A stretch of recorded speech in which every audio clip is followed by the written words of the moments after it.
Oracles indicated that Kwame Nkrumah was a devil. Mr. President, there is a coup. I've never seen such an explosion of joy.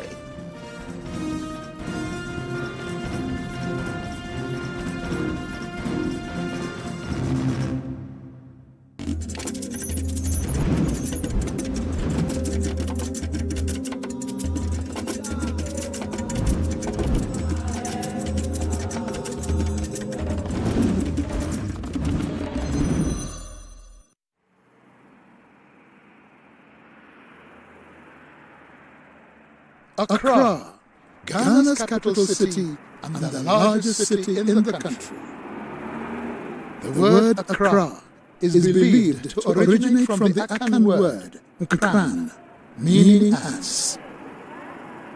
It is no wonder that you will see men and women hustling and bustling under the blazing sun to earn a penny or two. In these very streets walked a great man, a man who led Ghana's liberation struggle. His name, Kwame Nkrumah.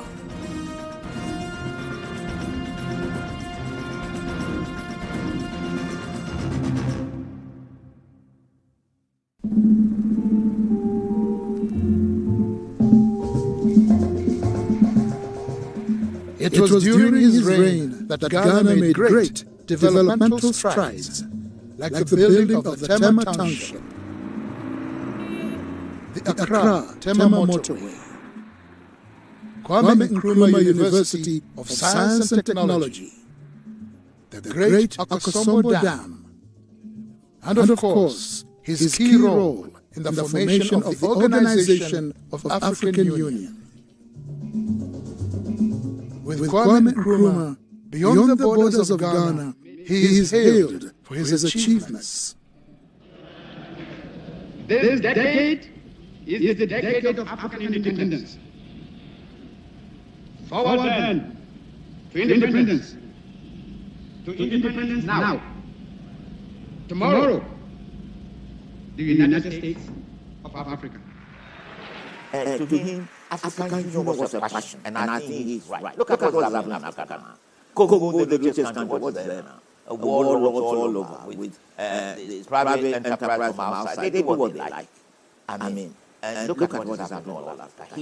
He foresaw that if we didn't come together, we would be in our present state. Dr. K.B. Asante was the Secretary of State during Kwame Nkrumah's rule. Here recounts Nkrumah's character. He could be charming when he wanted to, but normally, as someone worked with him, he was what I would call a charming, hard taskmaster. He was a good dancer, and he liked music, yes. And we would hear music. But I remember I liked music around us.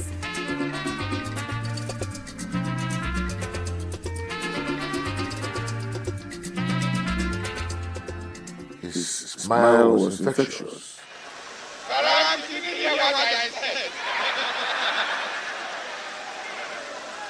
That was the charm of Nkrumah. a man who was very committed to Africa. Nkrumah lived and died Africa. In September of 1909, in a village on the Gold Coast, as Ghana was called then before independence, a son was born. Francis Newyer Kofi Ngoniom, to his father a goldsmith, and his mother a retail trader. This name later changed to Kwame Nkrumah. Nkrumah was educated at the prestigious Achimota College in 1930 and thereafter became a teacher. Nkrumah was a very ordinary human being. He was human like all of us. He was born in a very small, tiny village in the western region of Ghana. He had his education, Catholic education, went to a Achimota school, initially wanted to be a Catholic priest, and eventually taught in the Achimota school, which was the most prestigious high school under the colonial rule. At the age of 26, Nkrumah left the Gold Coast to study at Lincoln University in the USA. He read widely from the literature of Karl Marx and Marcus Garvey. And from then on, ideals of socialism became appealing to him. Nkrumah was very much inspired by Marcus Garvey and the whole idea of return to Africa and black freedom. That inspired him a lot too. So he knew about all those things. That would have fueled his ideas for a kind of Pan-African consciousness and the need to rally a wide range of people in pursuit of what he wanted. In the United States of America, he came across, writings of George Padmore and co, who were in the Pan-African movement, W.E. Du Bois and all.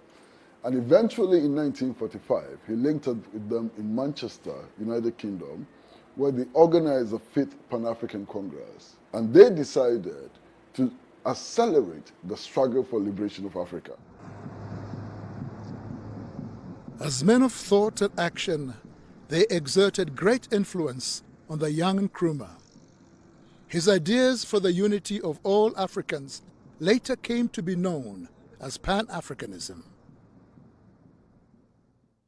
In his book, I Speak of Freedom, Nkrumah wrote, "Divided we are weak. United, Africa could become one of the greatest forces for good in the world." After 12 years of being away from the colony, Nkrumah was invited to become the Secretary General of the first ever political party in the Gold Coast, the UGCC. Nkrumah and the founding members of the party were later known as the Big Six. 1948 was the year that saw the Gold Coast go through perennial unrest that resulted to boycotts and mass action. Goods that were brought in by Asian, Lebanese, and European traders were too expensive for the locals to afford.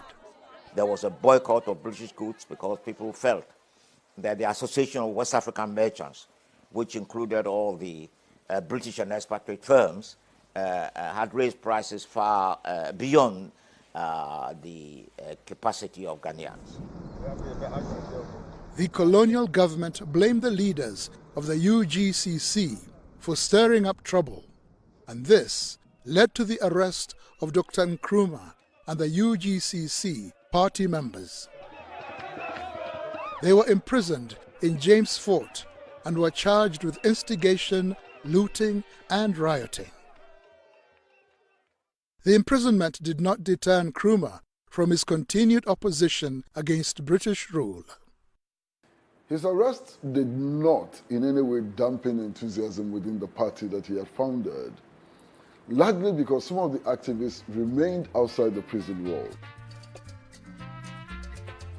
1951 was the year that saw the Gold Coasters voting for self-rule. By this time, Kwame Nkrumah had split from the UGCC to form his party, CPP. In 1951, the party that he formed out of the United Gold Coast Convention, which was the Convention People's Party, won a landslide victory in the general elections and he became the leader of government business, or more or less the prime minister of the Gold Coast at the time. In the struggle of CPP, there is victory for us. CPP had a big following.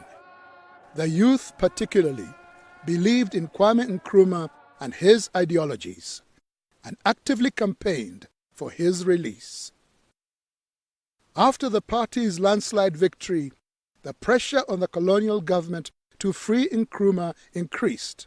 At Accra, a huge crowd cheers as Kwame Nkrumah leaves James Fort Prison freed by the governor as an act of grace on the eve of the inauguration of the new constitution.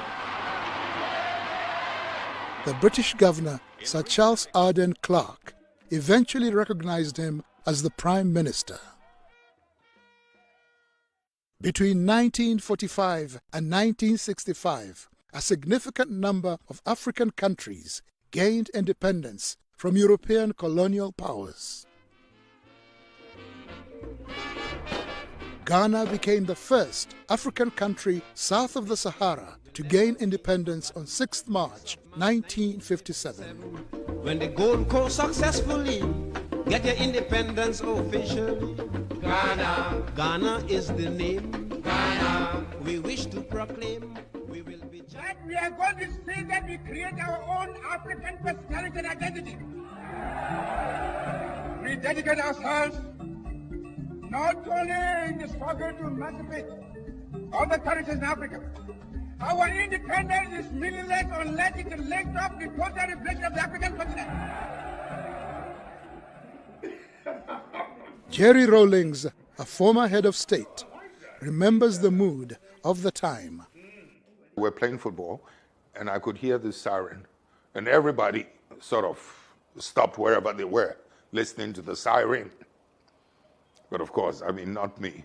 I was chasing after the ball, and I found I was the only one chasing after the ball while everybody was listening to the siren when I ran into a barbed wire. And that's the scar I have here, on that day. Those who have hats on, to take off your hats and let the band play our national anthem. And from now on, that national anthem is the national anthem of the Gogo to be played on all occasions.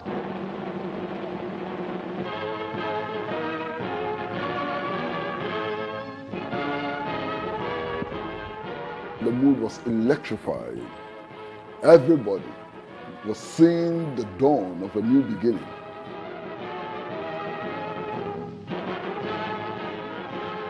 This was the day on which he said that the African was capable of governing himself. And he said that we as Africans should be allowed to make our own mistakes. That was an incredible day.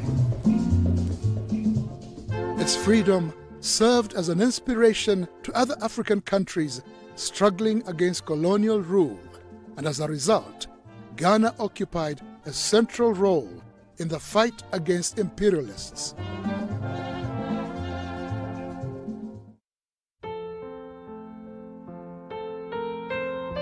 On 31st December 1957, while in office as Prime Minister, Kwame Nkrumah quit the Bachelors Club.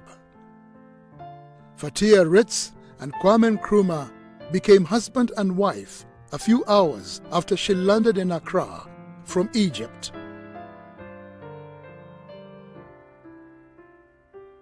This was a marriage that baffled many. It was not understood why Kwame Nkrumah asked for a bride from Egypt. She did not speak English, and neither did Kwame speak Arabic. Mother was a young woman from a different culture. She left her family to come and her home base to come and live here. So I think it was a challenging marriage in a sense, but I remember her saying she would do it all over again. He, I think, did not marry her because she was in love. I think he just felt that it was time for him because of his position. He was then Prime Minister and then eventually became President in 1960. I think he needed to have that image. Together, they had 3 children, Gamal, Samir, and Sekou. From a previous relationship, he fathered a son, Francis Nkrumah. We had an ordinary childhood in the sense that our father, when he was at home, he was a very modest, simple man. So I remember playing around him, all of us. But I remember little things like him insisting on giving us a spoon of honey because it was good for us. Yes.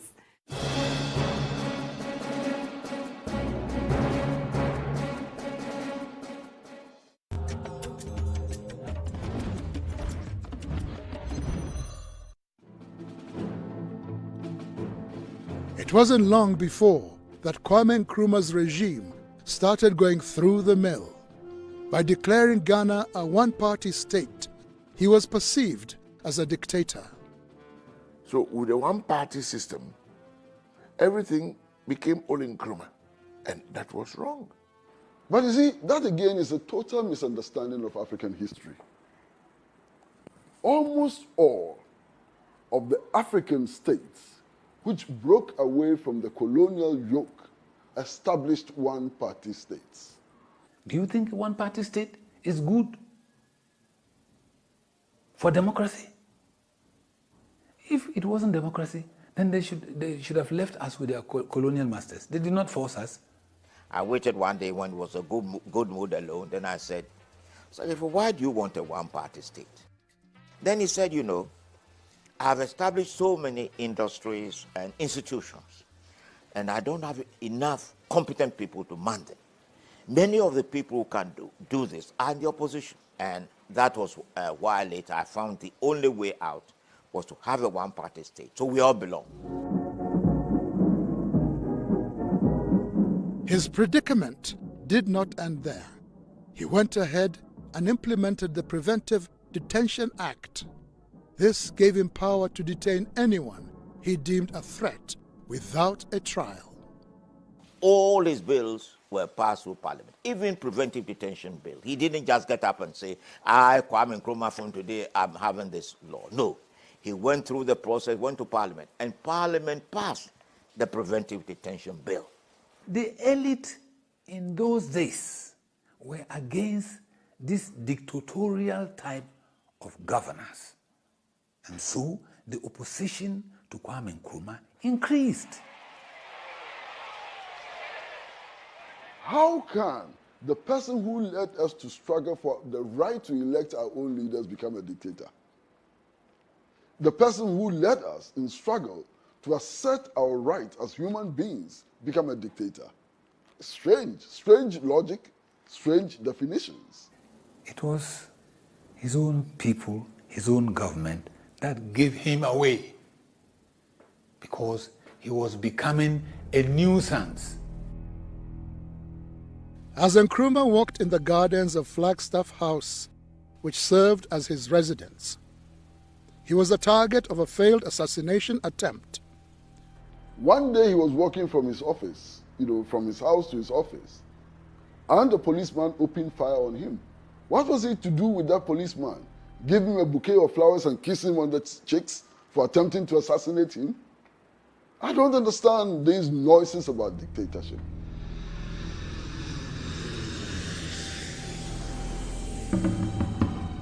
In August 1962, Kwame Nkrumah was returning from Upper Volta, present-day Burkina Faso. A grenade was concealed in a bouquet of flowers and given to a school pupil to present to him. It exploded. It was at that point that the bomb was thrown. It caught him. The girl who was going to present the flower died on the spot. The fragments went into all his body from his nipple down.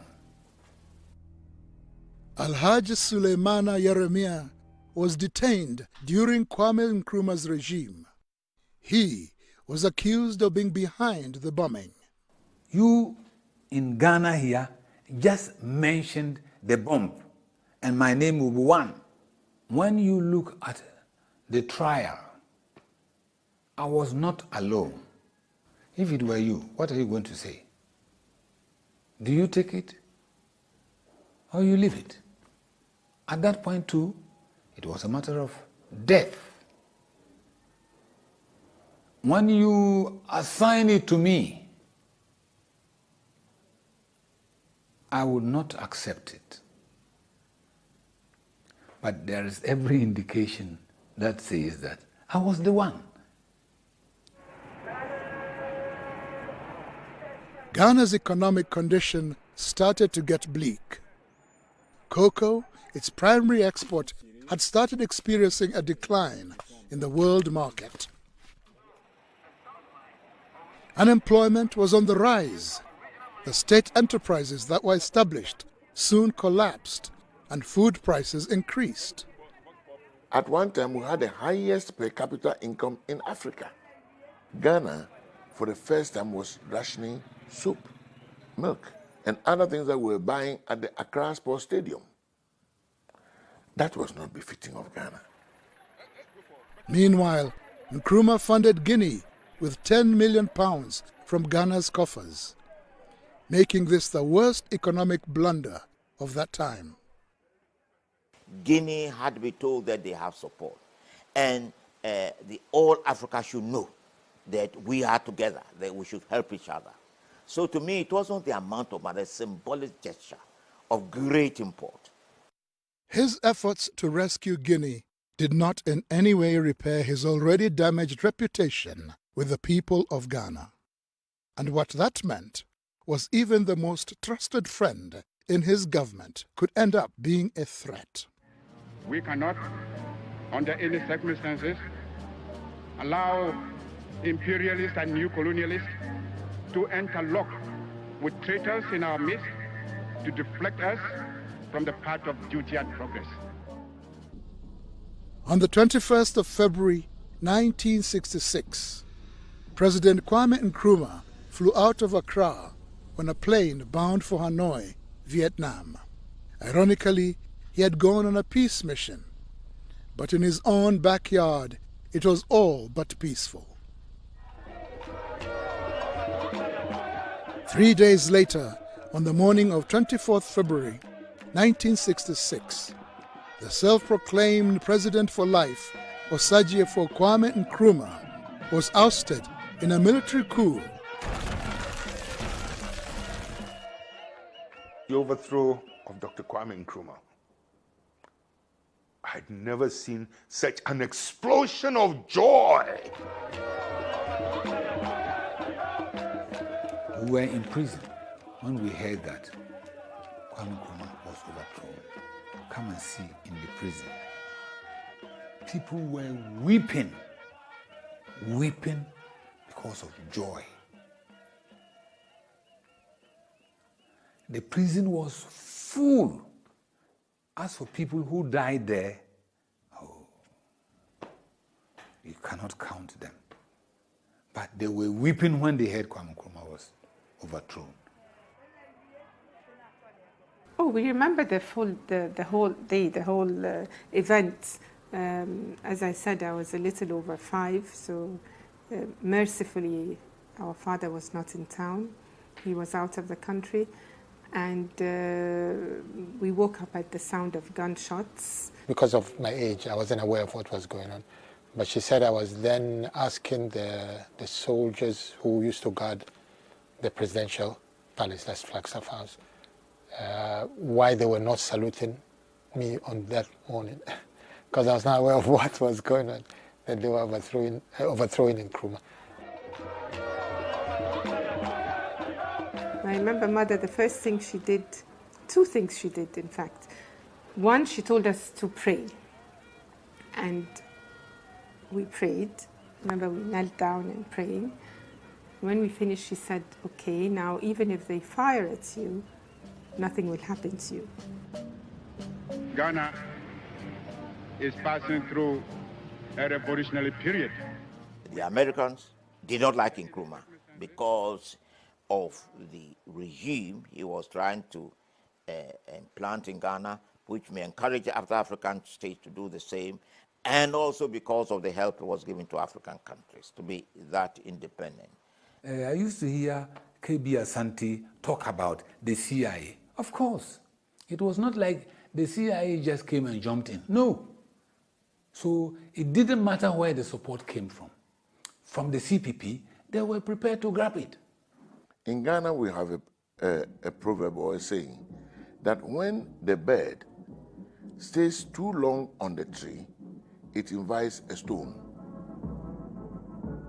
He went into exile in Guinea, where his friend and liberation comrade, Sekou Touré, gave him refuge and made him co-president.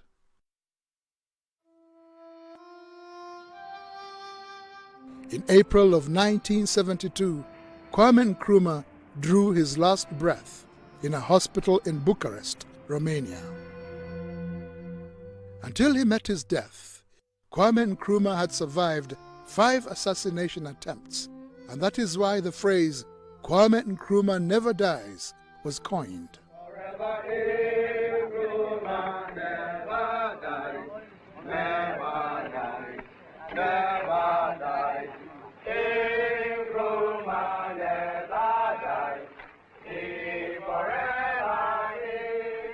Earlier in the day, we were told that our father would be coming home. Yes, and of course we were excited, and we all dressed in our finest clothes. Yes, and you're right. Yes, I remember our mother looking particularly good in her chiffon dress. And by the end of the day, an envoy came with this unbelievable news that our father had passed on.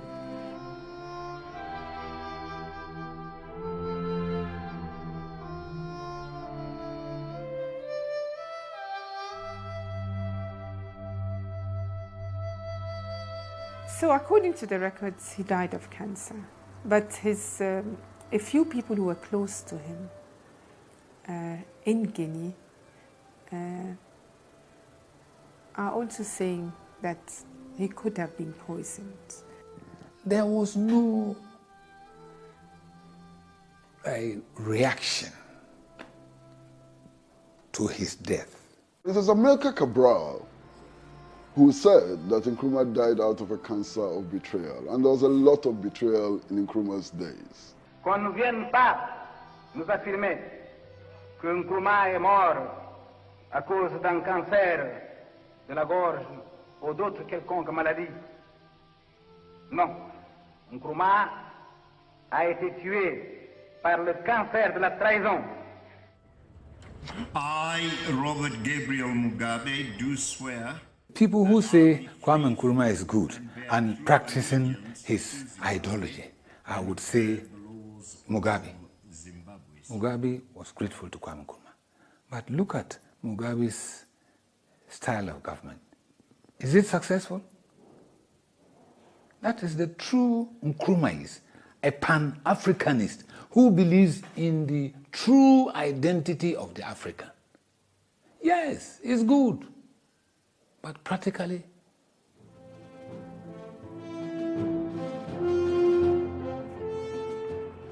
Kwame Nkrumah went down the books of history as the firebrand in Africa's liberation struggle.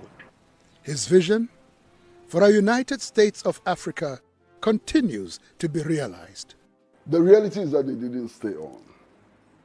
Madiba is gone, Nkrumah is gone, Sekou Touré is gone, Samora Machel is gone, Nasser of Egypt is gone. That is our reality.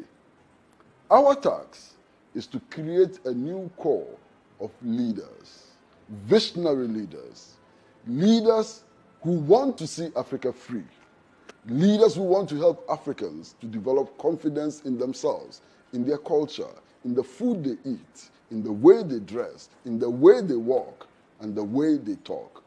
Leaders who want to encourage Africans to take control of their own resources. We need to engineer those new leaders. That is the task. I've told you he was a fine man. Nkrumah was dedicated to politics. He loved the nation. He loved Africa. In marriage, he married Africa. He lived and died politics.